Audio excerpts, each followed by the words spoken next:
Hi everyone, this is our channel, Meet the Real Story. Please like, share and subscribe. Hi, I'm Gamila.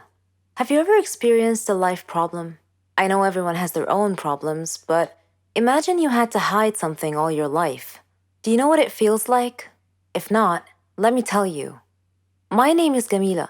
It means beautiful in Arabic, and I really am beautiful, or so I've been told.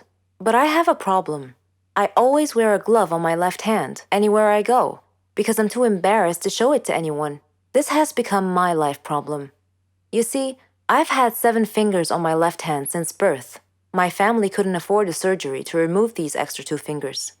It would have cost a lot of money, and I would have had to travel abroad because we didn't have clever doctors or good hospitals in my area. So I've been wearing a glove on my left hand since I was young as a temporary solution for this problem. People always ask me about the glove, but I never answer. I just say that my fingers get cold. You would see me in the summer wearing a short, sleeveless blouse and a glove on my left hand. There were a lot of things I had to give up because of my hand. Once, I wanted to play gymnastics. My mom was okay with it, so I went to many places to train, but they all refused to accept me because of my 7 fingered hand, which they considered to be a problem. At school, my classmates would laugh and ridicule me a lot, so I never had a lot of friends, just a few. I got into the college of my dreams. I thought that people might stop this bullying, so I considered taking off the glove. But I was afraid, because I was going to join a new society, so I didn't. I went with the glove instead. I was surprised at the amount of bullying at college, more than I had ever seen. It was a good thing that I decided to wear my glove. There were a lot of bullies there. Then, something happened. It became a turning point in my life. One time, while I was standing and speaking with my friends, one of them suddenly pulled off my glove. This glove was old and wasn't very tight on my hand. I had been intending to buy a new one after school, but they all discovered my secret. Some were astonished, while others started making fun of me and bullying me. I stopped going to university for a whole week. People blame me for something that wasn't my fault, but that was the story of my life. If I hid away now, I'd be in this mess forever. So I decided never to wear that glove again. I decided to face my fears. I am beautiful enough to live a good life.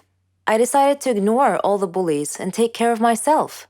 I went to my college. I didn't care about people's opinions. I focused on my studies, had great success, and proved to myself and to others that I was not disabled. The disabled can't think or succeed. Later, when I was attending a lecture by a famous doctor, he noticed my hand and offered to operate on it and make it look normal. This surgery would be the first of its kind in my country, and I accepted. When I saw my hand after the surgery, I couldn't believe myself. Bullying can ruin people's lives, but as they say, no one can make you feel inferior without your consent. Hello, everyone. I'm Lauren. Did you ever wonder what it would be like to have your life completely destroyed by someone close to you? Ever thought about what you would do then? I didn't have time to think, because that's exactly what happened to me. It all started 2 years ago. I lived a quiet life with my mom and dad and my sister. I loved my family. We were always together. We were happy until that fateful day. My dad got fired from his work, a big company. He had worked there for 20 years. The only money we had then was what he had managed to save over the years. Finding a new job wasn't easy. It was a hard time for all of us, especially my dad. He was becoming desperate. At times, he just sat there, quietly, deep in thought, and I rarely saw him smile since. One late night, we were still up waiting for him when he walked through the door. But something was different. He wasn't walking straight. It was the first time in my life seeing him drunk. I decided to take matters in my own hand. I started job hunting. I was lucky enough to find something suitable at a startup company. The pay was good enough, and the more I worked, the more I earned. I was trying my best to get our life back. I was giving it all I've got. My dad started asking me for money. I was more than happy to give him what he needed. I didn't even ask what it was for. Then he started asking for more. He came late almost every night, and he was never awake in the morning. It seemed like we hadn't talked together for ages. Then, money started disappearing from my purse. I got home from work one night. It had been a long day, and I was really tired. I put my bag in my room, and I went to the kitchen to find something to eat. I made myself a sandwich, then took it back to my room. But when I got to the door, I saw a shadow moving inside. I thought everyone was asleep, so I opened the door slightly and looked inside. I couldn't believe what I saw. My dad was standing over my bag, and my wallet was in his hand. He found no money in it, so he threw it on the bed and started going through my purse. At that moment, my mom came down the stairs. She had my dad's shirt in her hands and a small pack of white powder. I looked at her face. Her eyes were filled with tears. I tried to speak, but found nothing to say. My dad came out of my room. He saw us standing there. Suddenly, everything changed. He tore the shirt and the pack from my mom's hands. He was hysterical. He started breaking things around him. My mom and I were too scared to move, but then my sister came running down the stairs. He pulled her towards him and held a knife to her throat. He threatened to kill her if we didn't give him money. Without a moment's thought, I did what he asked. Things only got worse.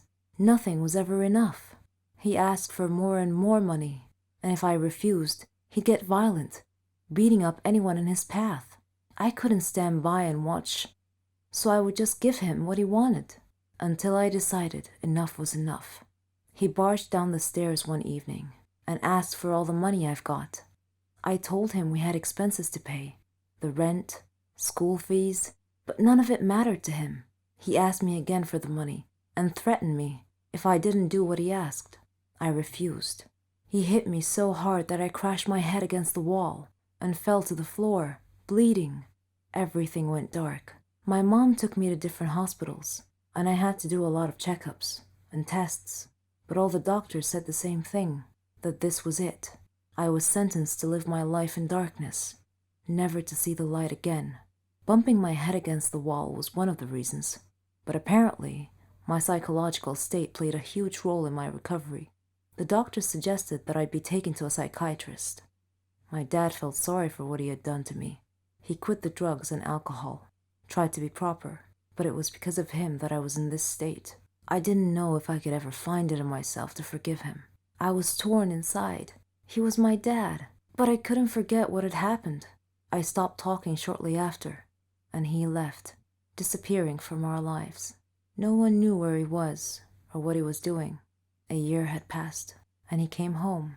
He sounded good, kind of like how he was before. He's trying to make up for what he had done.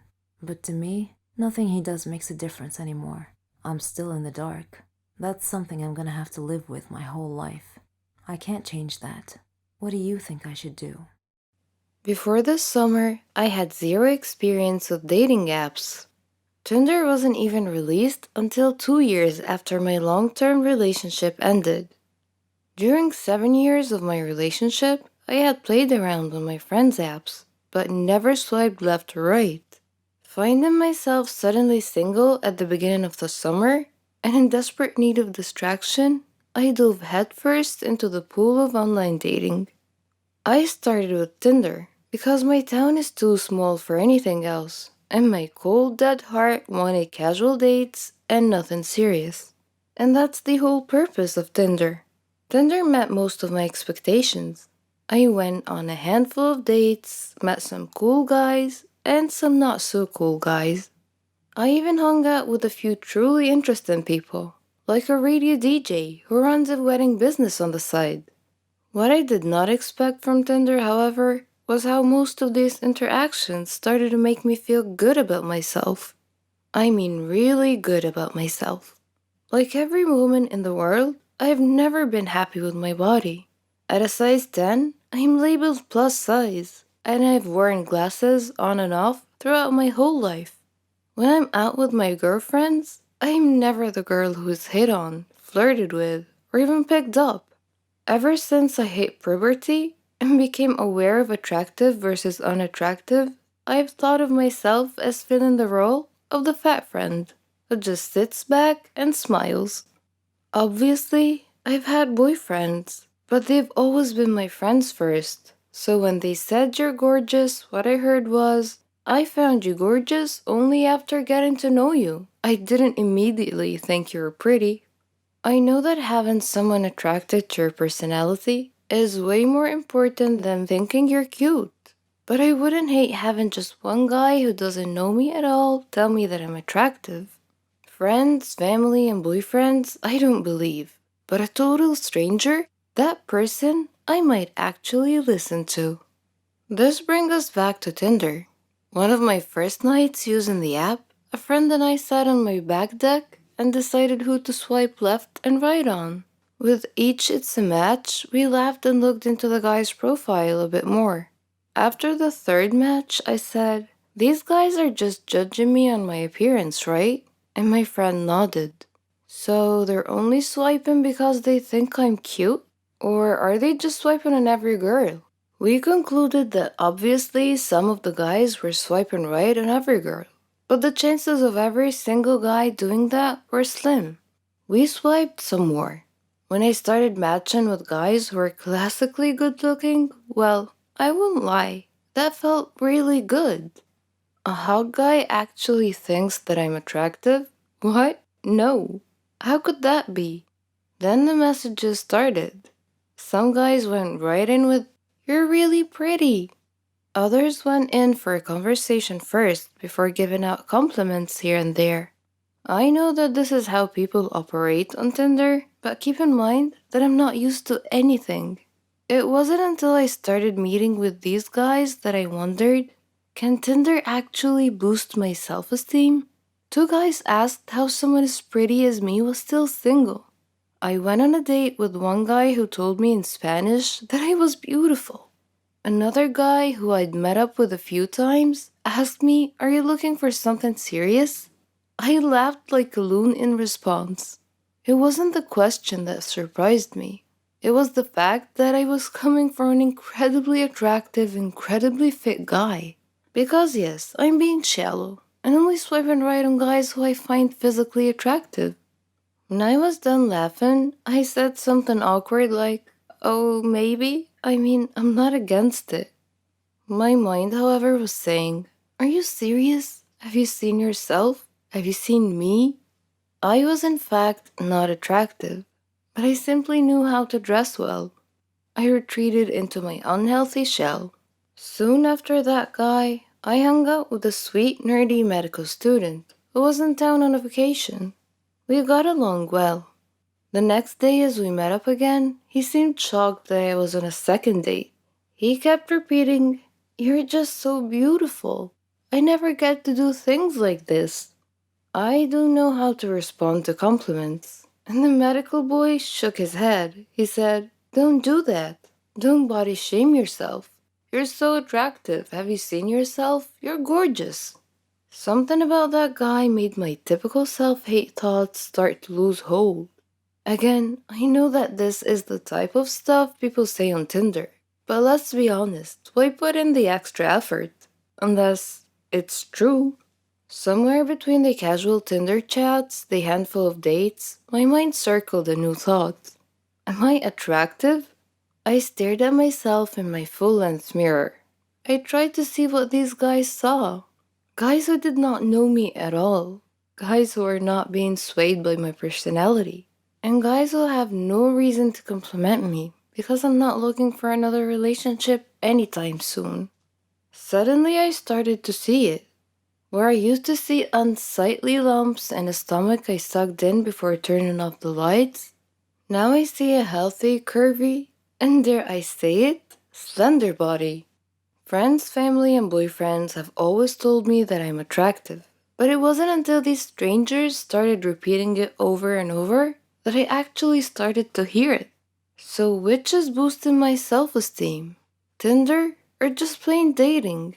Or are they working in with one another because without Tinder, I probably wouldn't be dating at all? Romantically, I tend not to put myself out there. I typically wouldn't approach a guy and try flirting with him, for fear of rejection, of course. With Tinder, however, just matching with someone seems to lessen the fear of rejection. Whether you matched with them because they're genuinely interested, or you matched because they're saying yes to everyone, Seeing that it's a match message eases a tiny bit of the tension that goes into dating. Whether it's thanks to Tinder or not, in the past few months I've discovered newfound confidence.